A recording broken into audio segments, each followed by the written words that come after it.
are you negotiating with the EU as one bloc or individual nations for the tariffs?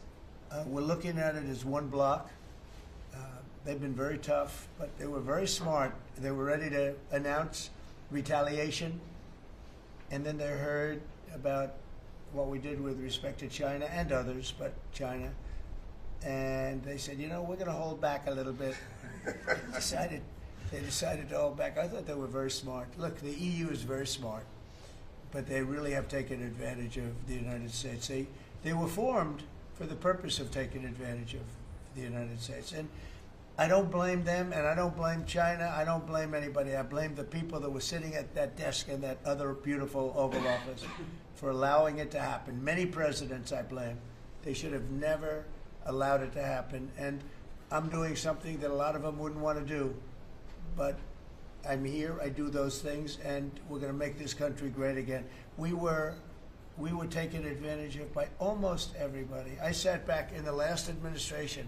I would actually read them. I don't have to read them now. I know them so well. I would read some of these documents that were signed, deals, and I said, who would do a deal like this? Who would do it? You've seen it, Elon. Yeah. I'd look at deals where it's so one-sided. Even we have a deal with Japan, and we get along great with Japan, and we had the Prime Minister here. He was fantastic. As you know, Abe was great. Shinzo was great. He was a good friend of mine, unfortunately no longer with us. But we defend them, but they don't have to defend us. I said, that doesn't sound too good. But we have a deal, a defense deal. We pay hundreds of billions of dollars to defend them. But if for any reason, in other words, we pay all the money. They don't pay anything. But if we're ever attacked, they don't have to do a thing to protect us. I said, oh, that sounds like a wonderful deal. So that's just one out of thousands. And I just wonder who did this. And it's people that either hate our country or didn't care, an expression that you use. I think it's really a lot of them didn't care. It's just hard to believe how bad they are. Now that's a little bit of a defensive deal, but I'm talking about trade deals, the same thing. They're so bad, you would say, how come? And even when I'd renegotiate, like I'd go to a country, they'd give me everything I asked for. I said, why didn't somebody ask for it like originally? They give me everything. I think when they were negotiating, they didn't care, or they didn't ask, or they were shy, or they were very stupid, or they hate our country. Yeah, go ahead, Jeff. You were speaking about Japan. Can you clarify what your vision is for U.S. Steel? You referenced it yesterday. Yeah. There's some questions about what you actually want to see Sure. happen Look, with that. U.S. Steel is going to do very well now because of tariffs, and I don't know why they even need a deal. But the only thing is, U.S. Steel, if you go back 80 or 90 years, that was a behemoth in this. That was our biggest, most.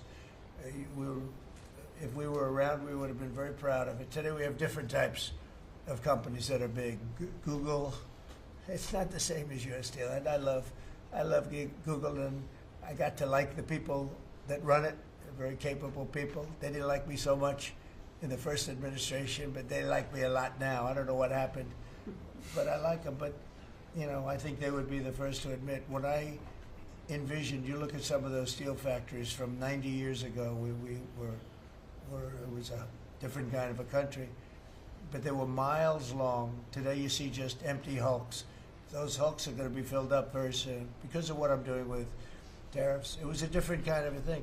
But if I didn't do that in the first term, my first term, if I didn't put tariffs on, we would have, because China and others were dumping steel, billions of dollars of steel. Our steel companies were all closing. We wouldn't have one steel plant open, and now we have a steel industry that's doing very well, but soon it's going to be thriving, really thriving, and those factories are going to be filled up, but more importantly, they're going to build brand new ones. Nucor and so many other companies call me, Nucor being a big steel company. They're building massive new steel plants, and it's great. And likewise, car companies. We have many, many car companies. 3 of them, I'm not looking to hurt Mexico, and I like Mexico. And by the way, I think the new president is a terrific person, a fantastic woman. We've had many conversations. She's a very elegant, just a fantastic person, and she's been very nice, very, very nice. But I'm not looking to hurt them. But we have 3 car plants that were under construction in Mexico. They stopped constructing, and now they're going to build in the United States because of tariffs. See, we should have never let this happen, because whoever it was that was president at the time, we lost 90,000 plants and factories since NAFTA. 90,000. It's not believable. How about that, Laura? You know, you're in that sort of right. world of factories We're going and to build back plants. manufacturing, construction jobs, and bring those workers back home. That's right, we're going to bring them all back. But think of it, from that period of time, which isn't so long ago, we lost. I said the other day, if you had a map on a big wall like this, and if you had pins, 90,000, I don't know if you'd have enough. I don't think you'd have enough room on the map to put the pins. 90,000 factories that we've lost since NAFTA. And it's not even, and about 6 million jobs, really, I think probably a lot more than that, but they say 6 million jobs. We're going to bring many of that back. I think we're going to bring more than all of it back. We're going to be better and stronger than ever before. But if a president, when they were leaving, said, look, you can leave, but if you're going to build a factory someplace else, and you think you're going to come and sell your steel or your car or any product that you make, your pharmaceuticals, which we're going to do, we're going to get them all back. But if you think you're going to just, all they had to do is say this, and they wouldn't have left. You know, I said it the other day. I said it with respect to, I made a speech a year ago, and I told them if I win, we're going to charge a big, big tariff at the border. And people were thinking about building in Mexico a car plant. And I said, we're going to have a big tariff. So if you want to build a car, you're going to have to pay 25% more than the cost of that car. You're going to have to pay 25% tariff at the border. They would have never left. They could have kept everybody. If a president said, if you leave this country, you leave Michigan, you leave Detroit, you leave anybody, any of our states, because to me they're all the same. I love them all. I love them all, and I probably won them all, but they say I won most of them, but I think I won them all, but that's okay. But all you had to say if you were the president is, if you leave and you think you're going to now fire all those workers, leave all that, everything behind, and you're going to build in another country and sell it and no, you're not going to. You're going to pay 50% or 100% tariff. They would have never left. And all you had to say, Marco, all you had to say very simply is, you don't have to write it down. All you have to do is say it verbally. If you leave, you're going to pay 100% tariff. Therefore, don't leave. They would have never left. But they left 90,000 plants. I mean, it's hard to believe that many. It's not, you can't envision it. So just getting back to your, because I'm the great weaver of all time. To weave, you have to be a genius. To go on tangents, anybody can do that. But we'll get back to your original U.S. Steel. U.S. Steel is a big name in this country. Babe Ruth is a big name. We have a lot of big names, but not too many. U.S. Steel is one of the great names in the history of our country. And normally I wouldn't mind so much. I wouldn't be thrilled with it. But to buy for a foreign country, and we love Japan, but for a foreign country to buy that cherished U.S. Steel brand, that's hard for me to do. And maybe somebody else may want it. The company Nippon that's involved with it is a big, powerful company who do a good job. But why can't they just build a plant themselves? I mean, why do they have to, take U.S. Steel? So as you know, I rejected the deal. Now they've come back in a different form. They're coming back as an investor.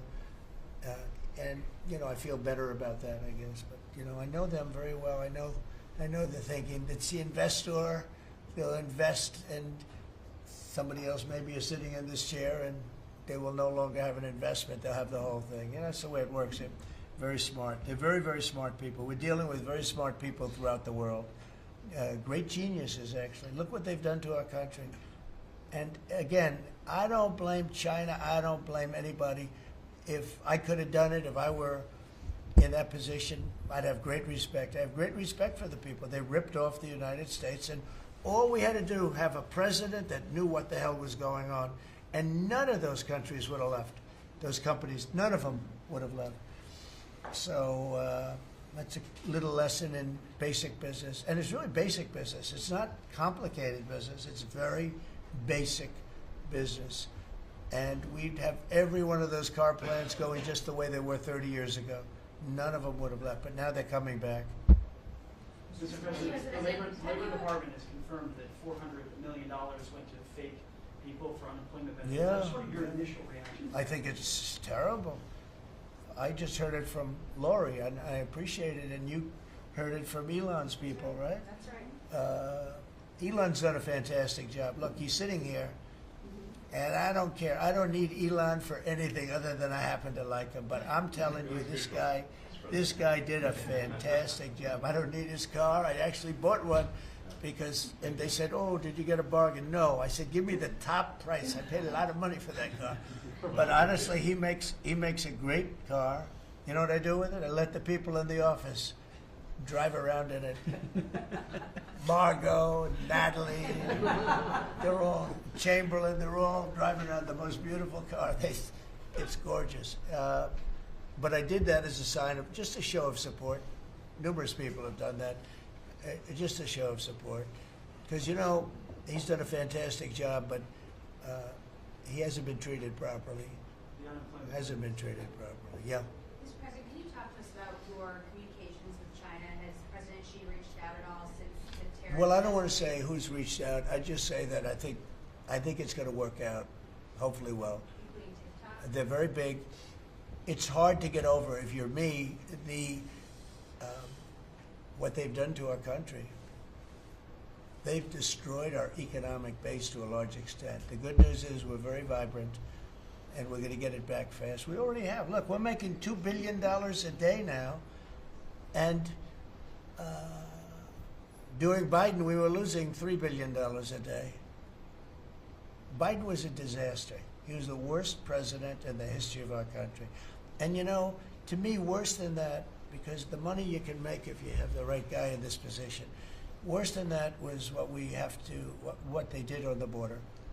By allowing the jails of the world, not South America, all over the world, to be opened up so that we take everybody from Africa, Asia, South America, Europe, the bad ones. They opened up their jails and they dumped them in the United States. And now this beautiful young woman who seems to be, boy, she loves what she does, though. I think she loves what she does because she's a patriot. She hates to see it. And Tom and all the people. But for us to spend, you know, hundreds of billions of dollars this is just, I don't know. Again, they either hated the country. Who would do this? Who would want millions of people to pour through an open border? We have no idea who the hell they are. And just walk right through. And half of them, whether you like it or not, you could look at them and you could say, they are not going to help us. These are some rough people. But they'd empty out their jails, and they'd empty out their mental institutions, insane asylums, and they let them into the United States of America. And inflation we can fix, and all of the other things we can fix. We'll get it going. But this is something, it's such a horrible thing, and it's really hard. You know, we have to do deportations. Now we're doing self-deportation. We're coming up with all sorts of ideas. And they must have known it's not going to work out well. And, you know, we want people to come into our country, by the way. We need them badly for the jobs. But we want them to come in legally. They have to come in legally. They have to show that they can love our country. Thank you very much, everybody. Thank you.